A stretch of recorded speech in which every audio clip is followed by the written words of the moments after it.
All right, well, ladies and gentlemen, I want to welcome you to finally the second podcast that we are doing. Of the This Lakeview is Thanes. all about, Of the Lakeview Thanes. of the Lakeview Thanes, the Thanes cast. It's been a while, but we're still going to go at it. It's been, you said 2 weeks? 2 weeks. We're going to try to make it a little more on a regular basis.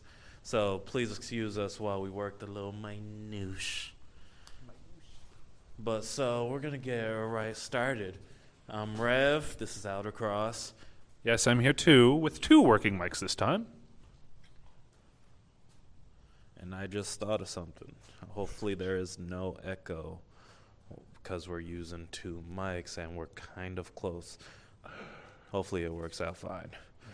But We never know. work with us, y'all. Work with us while we get this going. Today's podcast is just about our favorite games that we chose,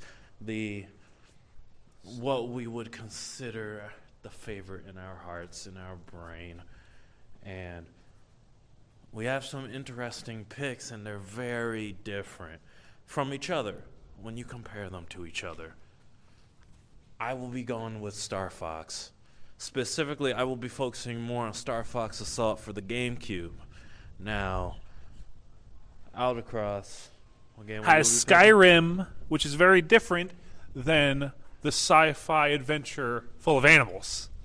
It is full of animals. I have a medieval adventure, also full of animals. That's correct. Yep. Lizards and kitties. Lizards and kitties, but they couldn't be any more different. If I wanted to maybe compare them at the most, I would maybe go with adventure, but even that is stretching it so far. It's like a piece of Laffy Taffy. You can't stretch it that far. It gets ridiculous.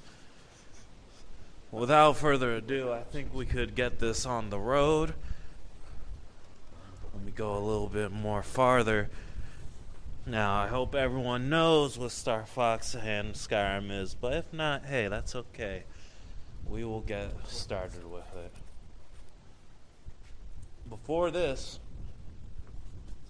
there's a hair in my mouth. Disgusting. Disgusting. Sorry.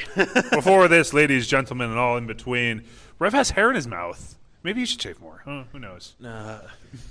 For this, we're looking through some ridiculous movies. This is why we actually took... This is the longest that we've tried to start the podcast. And it's also only the second podcast. But still... We hope to not keep a track record of late starts. Yeah, it's taken a good hour. A good hour now, but we just been talking. You get it. Family shit, all that stuff. You get it. I hope that y'all will stay for this. Now, 3 minutes in, I should maybe start about Star Fox then. I do have a little message at the end for y'all with this, and it's gonna. I want it to start off a whole sequel of events, a whole different type of arc within my life, and not only that, within my channel. There are some plans for the message. Please stick with me through it, and obviously I will shamelessly plug, if you want to check out more of my personal channel, go to my channel, Revelic. All right? It's on YouTube. I'm not going to recommend my Twitch because otherwise you're watching Casper. He's not around. Not around anymore, at least. Sorry, buddy. Casper is now a friendly ghost. Yeah, Casper's just gone. Yeah. Poor Casper. Yeah. But otherwise, I hope y'all's day is going well. Out across, other than our long start, has your day been going well? The day? Yeah, has your day been going well? Windy. So far? It's been going fine, Rev. It's been going just fine. For now, until work on Thursday. Yeah, they said my name like it's Paranormal Activity. I don't know why. It just sounded very spooky for no reason. Because, Rev, it was Halloween just a few days ago. True, we are actually We're not even recording doing this. a Halloween episode. That is unfortunately true. Now, I don't know how the next episode would go when it came to Halloween. Hopefully next year we'll actually do an episode. If y'all are interested for that, then As we can do it. perhaps a Christmas episode, maybe Thanksgiving and a few other holidays. Yep. Just as a side note. Right now is one of the start of November, and I can already hear fucking Mariah Carey starting up. Can already hear her goddamn singing. On this episode, we talk about Rev's hate of Christmas music in November. Fuck, dude. All right. Without that, though, getting off topic, fucking Mariah Carey, man. All right. Without further ado, we should get to the topic at hand. Star Fox, yeah. So we're going to talk about Star Fox. I hope y'all actually really like Star Fox. I really do. Nintendo, y'all are a bunch of fucking idiots who don't know what to do with this franchise for some reason. Please, this series needs to continue. It is a legendary series. It started from really early, way before I was even born. And it was good back then, huh? It didn't... Yeah, Nintendo 64, thank you.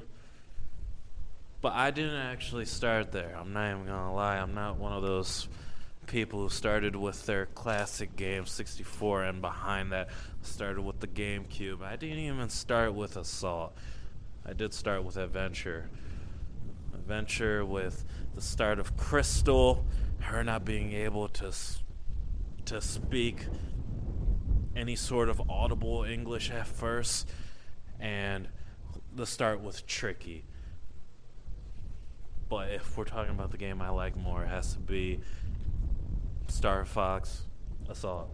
I've actually started playing that recently just for this episode, and it still holds up, honestly. That's what I think. Now, as most things with age, it's actually grown, gameplay-wise, it's grown a little bit stiff. It's bound to happen. It's pretty stiff.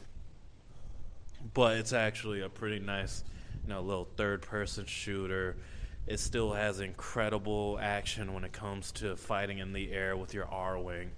And especially the little cool moments where, and spoilers alert are obviously in effect, y'all, the little moments where Fox has to get saved. So he's actually on the R-Wing with this big bazooka thing, having to shoot people while he's being escorted off of it, from getting saved from Falco, getting saved from Wolf. Sounds like Doom up in here. All the guns and the ships in the space. Throwing some demons might as well be. Might as well.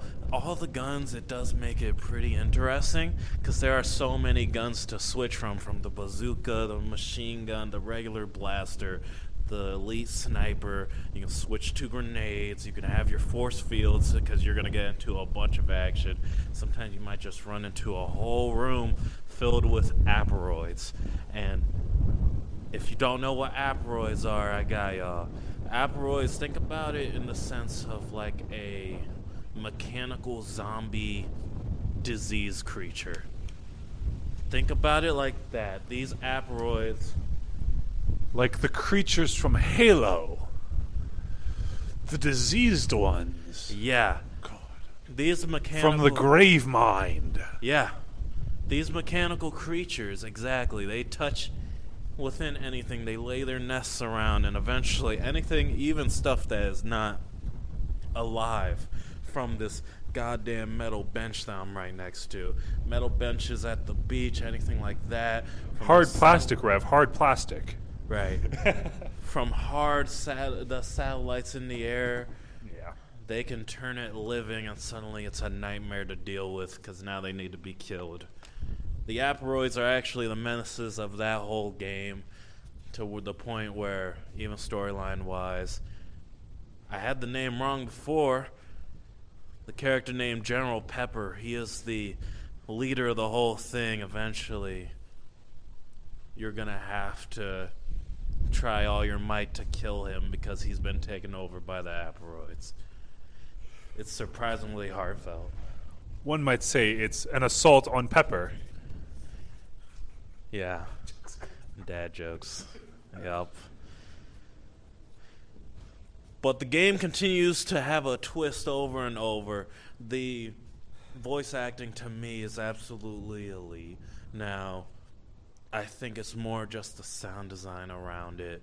The whole...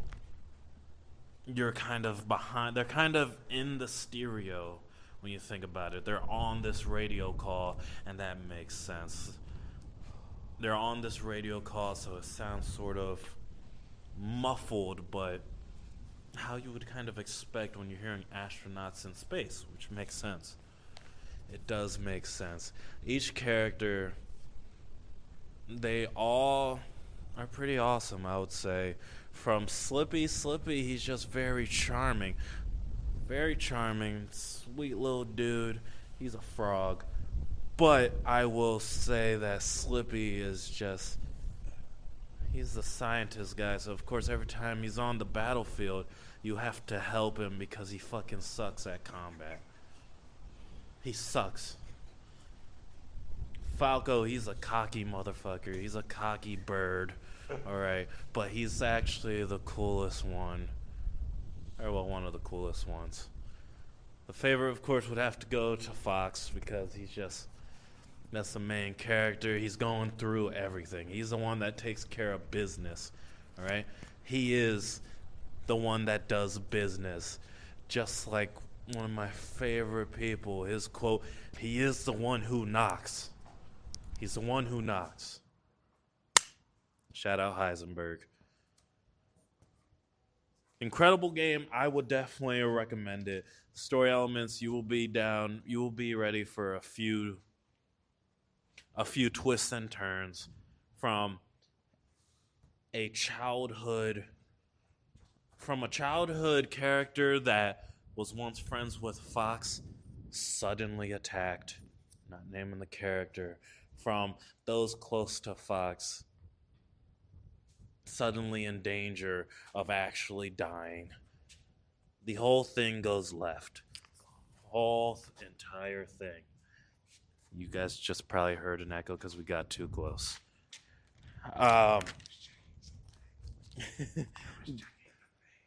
They can hear you. They can hear you whispering. You don't need to whisper. It's okay. That was one of the creatures that was attacking the mic. I swear. Yeah. From Star Fox, of course. Yeah. Yeah, one of the Aperoids. Exactly. The Aperoid was attacking my mic. That's why. Yeah. Now, I will say that it is quite limiting to speak about this game. It's not exactly a long game whatsoever. You could probably sit down, and if you really wanted to, you can take the day to beat it. You can. If you really wanted to, you can.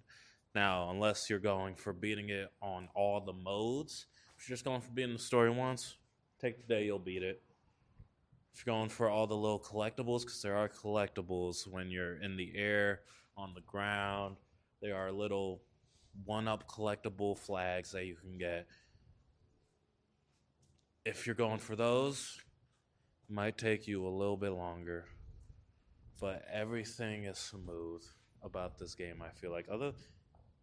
Other than the stiffness when you're on the ground, when you're in the air in the Landmaster, which is the version of tanks for this series, it meshes pretty well. When you're in the R-Wing, which is their plane, their jets, it is extremely fast. Everything is chaotic. There's a non-stop enemies going toward you. Hell, there's even moments where you're just surrounded. I was just playing last night, and I was defending the airspace when it came to the Saria planet. That's what it's called, Planet Saria. It's the planet of the dinosaurs in Star Fox, the planet of the dinosaurs.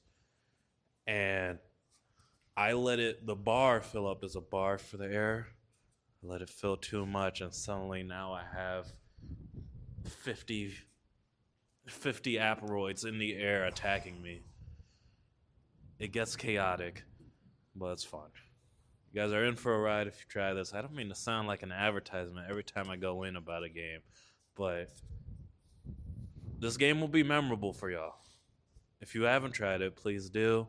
I would love you to do so. I would love anyone to do so. This series needs saving. This series actually really needs saving.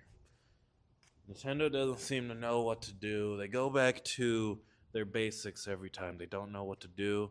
They don't know what to do with the story. Anything. Nintendo repeating themselves? That's so unheard of. It's, you know, like with Mario, Zelda, yeah, Sonic. Yeah.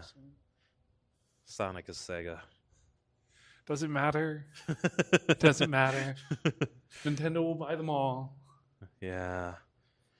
They repeat themselves to where the game is non-existent, and I do dare say that these companies eventually, like Nintendo, please take a leap of faith with me. Take a leap of faith with anyone. Just like you did with Star Fox Assault. You built onto the core gameplay. You took that leap of faith, and it actually worked out pretty well. I do ask of that. Now, do I sound kind of like a spoiled brat? Sort of. I'm not even gonna lie. A little bit of a spoiled brat when it comes to the series, but do you goddamn blame me for such an amazing game? I mean, come on. If we're getting off of Assault, then y'all need to try out Adventure also, because the events from Adventure are canon. They do lead into Assault. The game's not in the spotlight, but trust me, that's also fun.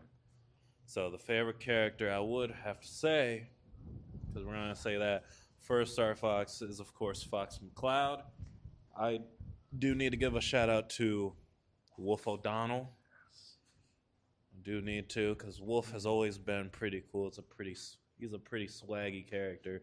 Falco is also, and I do think an underrated character that should be in the spotlight more. I hope to see more whenever they decide to actually do something with this series. On Wolf's team is a guy named Panther. Think of him as like the Vega from Street Fighter in Star Fox. He's incredibly smooth. He's always rolling that tongue. For some reason, there's always a reason. I mean, if we're getting real, let's get real furry up in here. Of course, he's always flirting with Crystal. Oh, boy. Most people's first furry crush is Crystal, don't you know? Of course. Of course, because even as a kid, Crystal was a crush. Of course. Everyone has their one. Yeah. You're either into Crystal, or when you're younger, you're into freaking Amy Rose. There's always some sort of furry character that you're going to have a crush on when you're younger. Everyone has a secret furry crush they won't admit to. Don't lie about it. It is what it is. It's just facts. If you're saying that you never had a furry character, you just haven't found it yet. Yeah. And trust me, I don't think we're furries. I know I'm not a furry, but I mean, I'm not gonna lie. You guys better stay tuned for that, actually. We will have a furry talk in the future. There will be. It will be interesting, that's for sure. There will be, and I do have a plan written down for that. I'm afraid, folks. I'm afraid. You guys better stay tuned, because we're not just diving into games. Please make sure that you know that. Games will be the start. Stay tuned for some extra stuff. Now, of course, I gave the shout out to Panther. He's just very underrated. We still have some time, but We can also cut to Outer Cross's side of things. If you want to talk about Skyrim, Oh, hell yeah! this is where the hype actually comes through.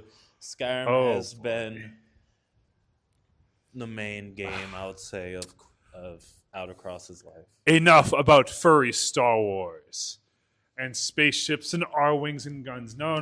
Pick up a battle axe, cleave somebody's head off. It's time to become the Dragonborn. Okay? Folks, bandits, whatever we're going to call our fan base at some point, but right now I'm just screaming to the void. Skyrim is the game I've literally been obsessed with all my life. Of course, Rev decided to start it right after I stopped being obsessed with it.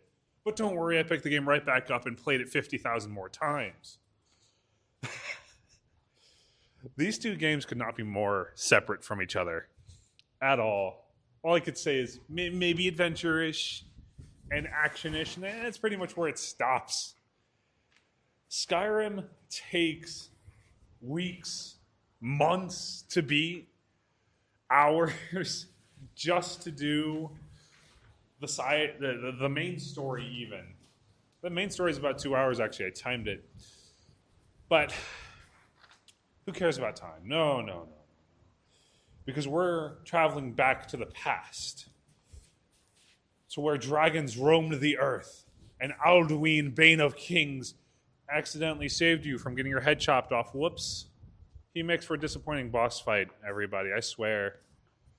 Well, once you're up there and you're fighting this guy, he's like every other dragon. It sucks. I'd say he's second worst boss I've ever done, but I don't love the game for him. No.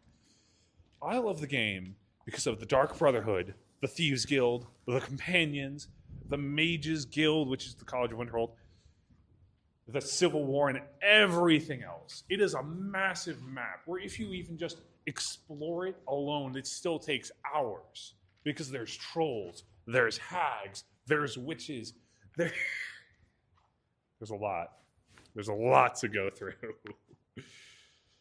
Yeah, I mean, you open up your eyes to poor old Rayloff and Ulfric Stormcloak and Lokir of Rorikstead. That bitch Lokir getting shot in the thigh and dying immediately after Hadvar's casual racism toward every single race that isn't a Nord, of course. Which, of course, is funny. I've played the game enough to do every single race, and I have heard all of Hadvar's comments. He is a casual racist, but it's fun. It's funny. But naturally, you start the game in Helgen. You know? About to get your head chopped off, where you get saved by a giant evil dragon that was supposed to kill you in the first place, and he did a big old oopsie, I suppose. And you end up escaping and exploring the large world of Skyrim. And through this, sirs, madams, and thems, through this you get to see the beautiful artwork and landscapes of the game, which I know it's 10, 15, 20 years old by now, but they update it every single generation because that's how popular the game is. And it is breathtaking practically every single time. I never get tired of seeing Helgen attacked, of seeing Riverwood for the first time, of going to get the dragon stone from the barrow through the usage of the golden dragon claw. I never get tired of joining the companions to become Harbinger. I mean, they have the best story, honestly, out of everyone, out of all of the guilds that you could join. The companions truly have a lot of heart and a lot of puppy love. Because secretly they're werewolves. Don't tell anyone that, though. I swear. It's ironic how you can be a cat that can turn into a dog. Isn't that just fun? But they definitely have the best story. You get to know everyone individually. You get to know their lives, their deaths, and the drama, as well as be cursed by the hunting god himself, Hircine. Oh, which makes for a wild ride of a story, naturally. But there's more to it than just the companions. No, there's assassins, and there's crazy mages, and a jealous elf that wants to kill you over a giant floating eye. And if you don't know that mission, well, have fun figuring out what I'm talking about there. But overall, I cannot say enough how much I love this game. I have done the main story 500 times. I've done all the side stuff 500 times. I've gone everywhere on the map just to restart the game to go everywhere on the map again. I was truly obsessed with this game. When I got it for Switch recently, I played it to death. To the point where I only have like 2 Daedra quests left. Oh my god. I do love the Daedra too, naturally. The Daedra are rather boring, aren't they? Oh, they're gods. They rule the world, but you don't really see the Daedra too much. No, you see the Daedra, like Sheogorath, who's just my favorite mission. Being approached by a crazy old man, like Rev, for instance, who has a hip bone in his hands currently. Don't question it. I see it. It hasn't happened. You can't prove it. Not a hip bone yet. He'll find the hip bone. It's fine. It belongs to the Mad King Pelagius. He'll find it around. It's around here somewhere. Okay. Eventually. Oh yeah, eventually. He lost it. Okay, don't worry about that. Someone's gonna lose a hip bone just for this podcast. Exactly. He had it before. It was in his hands. I swear. I guarantee to you. Oh yeah. But after obtaining this hip bone of Mad King Pelagius III, you get to go into the forbidden wing of the Blue Palace, this grand palace, which is actually rather beautiful, of course. It looks like it's made of gems, I swear. And you get access to the wing that sends you into the very mind of the hip bone, believe it or not, of a dead man, which lets you meet Sheogorath, the mad god. And he is just a barrel of monkeys. And he's also a deity. And he also says narwhals will kill you. Even though you never see narwhals in Skyrim. So it's actually rather strange. I've never seen a narwhal in Tamriel once. So do narwhals exist in Tamriel? That's a question. Okay. I am sorry about that, ladies, gentlemen, and everyone else. There was technical difficulties, but we are back on track, I promise. Now, I was talking about narwhals and how they fucked people. No. Instead was Sheogorath. And my favorite mission of his, and his alone, which is about invading the mind of a dead man, King Pelagius III, the Mad King he was called, who died 200 years ago. You don't really question how you get into a dead guy's brain, but who cares? Because you get to blow up anger, quite literally. You make anger bigger and smaller. You also get to turn his enemies into chickens and pigs and other animals, which is always fun. And you get to cheat, which is the best part. There's a contest between monsters, but who gives a fuck about that when you can shoot the queen and you end up winning that way? Oh, the most annoying part was actually that contest. Oof. Oh boy, I have annoying stories about contests, let me tell you. But not today. No. Instead, after getting stuck on that contest part of the mission, where you have to transform a beast into several different things, you actually don't have to focus on the beast at all. You shoot the opposing queen, which ends up getting you the win, and giving you the Staff of Insanity, the Wabbajack. The very staff that has 3 faces on it. The very staff that can turn anyone and everyone into chickens and demons and whatever else is there, of course. Which makes it just a blast to have around. It's so much fun. But it's a short-lived mission. It's not a series. No, just one singular mission. It's my favorite, naturally. No, my favorite quest line in all would have to be the companions, but I believe I already went over that a little earlier. With all of the characters, werewolves, and such. As for the game itself, as for the main story, most people don't really join in for the main story. I meant to join in for the main story, and then I got sidetracked collecting 500 pounds of skulls and cabbages and fruit and everything under the sun, actually. I have a collection of stolen items that can be shown, that I would show if I could, that I've earned and stolen from a variety of missions: necklaces, gauntlets, armors, the armor of Hircine, actually, which you may notice from the thumbnail. Oh, I have it all, and I plan to collect more when I get back to it. Yes, indeed. But as for the main story, and the fact that I definitely got distracted playing the game and going into haunted houses with Molag Bal and sacrificing Lydia to Boethia, which I did do. I mean, what else are you going to do with Lydia? She's annoying, but she gets in the way. All hail Boethia, the Daedra sacrifice. When it comes to Lydia, I'm not even gonna lie. When it comes to Lydia, me personally, I just go like the complete Dexter route. Lead her somewhere, kill her, hide the body. I just go the complete Dexter way. Just take care of her that way. Probably throw her into a river. Just no one wants Lydia around. No. Oh yes, my first experience with Lydia, of course, because if you're a new player, naturally you're going to get the first companion you find. And now the game wants to lead you into Riverwood for Findall the Elf. Depending on how you complete that quest, you can in fact get him as a level 2 hunter companion. But honestly, he's a piece of shit. He sucks. He's weak as hell. He's not annoying, but he's so weak he goes down in 2 hits.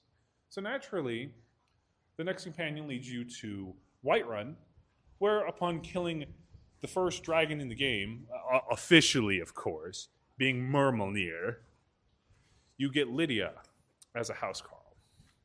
My experience with Lydia is annoying at best. Every time I try to attack, she gets in the way, and I end up hitting her. Every time I try to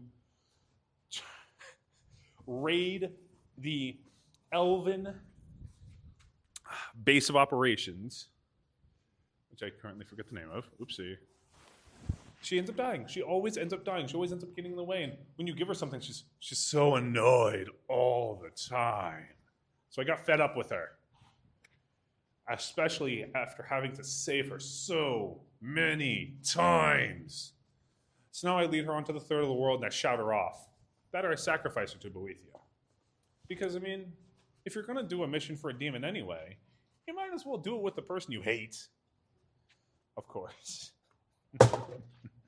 You have any first experience stories? With Lydia?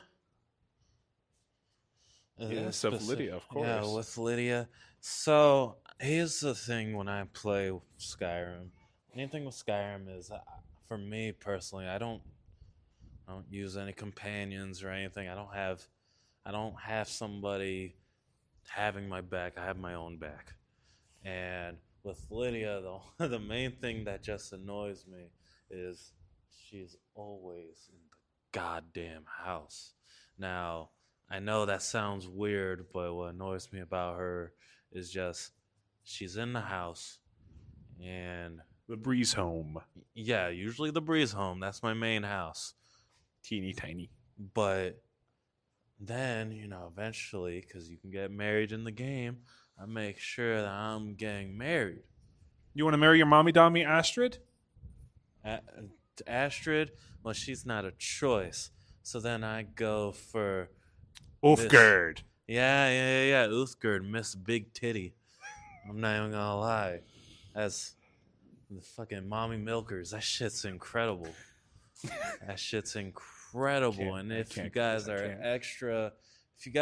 a bunch of extra gooners when it comes to playing this game, trust me, you can get the armor off. It does away. But guys, I swear he's gooning too hard. See, when I was younger, I made sure that He was a horny bastard when he was I a teenager, guys. designed the armor. Look, call me weird or whatever. Horny. Now we don't care. We leave her in the armor, but if y'all want to, there is a way to get the armor off. Trust me, there is a way. Give her Forsworn armor. It makes her all the skimpier. There is a way, so that way you can see them fucking bliss bags in the fucking bra and everything, right? You're cracking up. You like the words of bliss bag? Shut the fuck up. You Shut the fuck up. No. But that's my only reason I got off track. It's the only reason why I don't like Lydia. Because then I get married, and then I have a wife in the house. And to me, it's weird to have a wife in the house while the housecar woman is in the house. It's like, I'm trying to be in the house with my wife only. Fuck off. Look, it's okay, Rev. You can have sexy time with Uthgerd, except Lydia will be watching in the corner, judging you the entire time. So that's where you got to bring her to like a mountain and make sure you throw her off. You got to bring her somewhere. We went over this Dexter style. You get some saran wrap, tie her to a table. You know, if she disappears, it's fine. Yeah. To be fair, too. Oh. Sorry, I just got distracted from seeing a dog chase a squirrel. But to be fair, too, dogs are very cute. You know, if y'all need some extra coins, you can kill Lydia and you will get money. Of course, if you want to go off of characters you hate, and you also have the Boethia quest, you might as well strap her to a large pole, stab her in the gut, and leave her to die and get possessed by a demon. Why not, right? I mean, you can use anyone, but why not use Lydia? Yeah. Just some beginner points. We're not some, like, extreme fucking weirdos in life. Please don't think Yes, after talking about horsecock and bliss bags, I swear. Yeah, but, you know, and we don't mean to go very in-depth into how you should unalive somebody. But nobody likes Lydia. That's it. Nobody likes Lydia. There's no encouragement of violence. Just get rid of Lydia. You know, in any way. If she just so happens to go missing, no one will question it. I swear. No. Lydia's always been too much for me. That's why I'd much rather marry Marcaro or Mercurio. And for those that have been to Riften, he's the jackass wearing yellow who sits in the tavern. I married him because, honestly, he's so much more helpful than Lydia ever will be. He shoots arcs of lightning and fire. And the best part is, ever since the game updated, he actually wears armor. So he doesn't die quickly, at least. Which is very nice. Very, very nice. Because I've had so many companions die on me. But Marcaro, he's always been true. He's always stuck around. Aside from the first playthrough where I went to an ice cave and he died by a troll and I lost him for years on end, and then I eventually found his dead body. You know, decayed, but I didn't care. I wanted my stuff back. Yeah, I don't know. Maybe I'm a little psychopathic. Who cares? It's okay. I swear. But that's beside the point, of course. No, I have my men. Rev has his women. We all have our own. But, of course, I'm sure his first option would be Astrid from the Dark Brotherhood, naturally. But now for bliss bags, right? No. Sometimes, I'm not even gonna lie, maybe it's the crazy side. Sometimes you see a woman and she's completely devious. Kind of think of it as like the edge of a dagger's blade. She's the blade devious. Of love. You can tell that she's evil, but you can't help but want to touch in some sort of way. You want to be involved in some sort of way. She might be toxic, she might be devious, but that might be the part that actually attracts somebody. Sometimes it's just like that. Ladies, Rev is admitting to his type right now, so keep that in mind. Astrid is quite the devious type. That is true, though. Yeah. She does have you kill 3 people, 1 to 3, to, pay her back for killing an old woman. Either you're psychopathic and you wanted to murder people, or you were helping out a child. And you're slightly psychopathic and you wanted to murder people. It's the only way, obviously. Real one sacrificed all 3 for her. Yeah, I sacrificed all 3. I mean, they do have a unique item, the execution hood, with which, of course, you can only get 3 of. And considering if you only kill 1 and you leave, the other 2 disappear. You never see them again. You never see them wandering the world or anything. So really, it's worth it to kill all 3 of them just to get the execution hood. It is a 3-of-a-kind item that you can find nowhere else, and you cannot make more. And I know that is not quite the answer you're expecting, but I like my trinkets. And naturally, I have all 3 execution hoods. Oh. But that, of course, starts off the whole Dark Brotherhood storyline, naturally, with a fitting title called With Friends Like These. And with friends like these, your enemies have already died. It was just because of them. Which, of course, is fun. The whole story of the Dark Brotherhood revolves around you joining them and taking out everyone. Well, the targets, naturally. All until you reach the Emperor Titus Mede II, I believe. Which, naturally, you get a unique item from him, too, the Emperor's clothing, which is very nice. I flaunted that shit. It was very, very nice to get. But during that mission, you end up killing the son of an Imperial Commander Morrow, which leads to the twist of Astrid, which Rev wanted to get with. But I'm not sure how he felt when Astrid betrayed not only you, but the entire Dark Brotherhood, which led to everyone's death. I mean, it was pretty simple. At that point, there was no return. She had to... Either way, at that point, I felt like she had to go. She was a traitor to the Brotherhood. And traitors have to die by Sithis. Now, by the way, there are 3 dialogue options during the Dark Brotherhood quest. Normal, quiet, or Hail Sithis!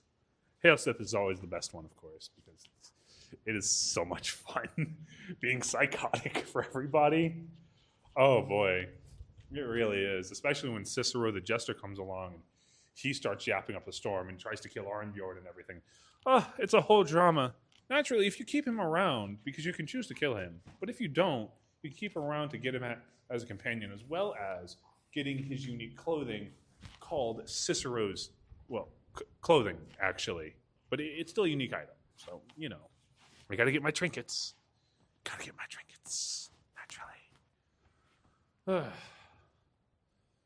But poor Astrid, I guess she wasn't much to look at after she burned alive. Ooh. Isn't that crazy? Even healing her kills her, actually. Isn't that neat to know? Having healing hands will murder her. I say that with children around. Oh, boy. Oh, God. Oh, God. Yeah, don't worry. We're heading into the final piece. This was not exactly expected. Yeah. The cutoff was quite awkward, but oh well. It happens. But I do love this game, and I will be returning to it. And we have 10 minutes left. 5 to 10. Yeah. We have about 5 to 10 minutes left. So I feel like that's enough time for Rev to share his story on what he likes about the game, or what he hates, or really anything about that. Really anything? I mean, my main thing when it comes to this game is obviously, now the collectibles are nice. And obviously, Shiny collectibles. Yeah, collecting each home is pretty nice, but for me, all these different storylines, I mean, of course, you know that you're gonna live through them. But seeing how it all goes and who needs to go, what choices do you actually have, it's pretty interesting to me. It's pretty awesome. Now, I do think that combat-wise, this is the big thing when it comes to that game, is I like to switch each class. Now, y'all should already know by now, it's an older game, but you can switch what your character is specializing in at the start of the game. Sometimes I've made an archery-only character. I've made a sneak-only character. Personally, I like my big hammers and crushing skulls. Yeah. Made dagger only. There was at one point where I really tried. I'm gonna lie, this is gonna sound weird, but I really tried to make it like Call of Duty in a way, where I've tried to use all the upgrades to make the crossbow as strong as possible. The crossbow is a very nice weapon. A unique version of that being the Black Dwarven crossbow, which you can find if you do the Dawnguard DLC. Yeah. It's incredibly fun, and that's the big part of these, I'm just going to say Bethesda games. It's these classes and how different it can be if you really wanted to. I'm sure this is fun. You could do an unarmed only playthrough. It'll be difficult, I'm sure, but... I've done unarmed executions. They are pretty great. They do look like wrestler moves for a 15-year-old, video game that is not about wrestling. Yeah. You can punch someone out, though. It's pretty fun. Yeah. And that does sound fun. And that's the main part of the fun for me, is exploring those different options, those classes. That's what I'm going to call it. But if we want to call the real world, the stats, the stats, those the perk trees. Yeah. Though that's the most fun for me, exploring that while exploring the story of each mission. Of course. That was beautiful, Ravelic. That was beautiful. Oh, my. So. That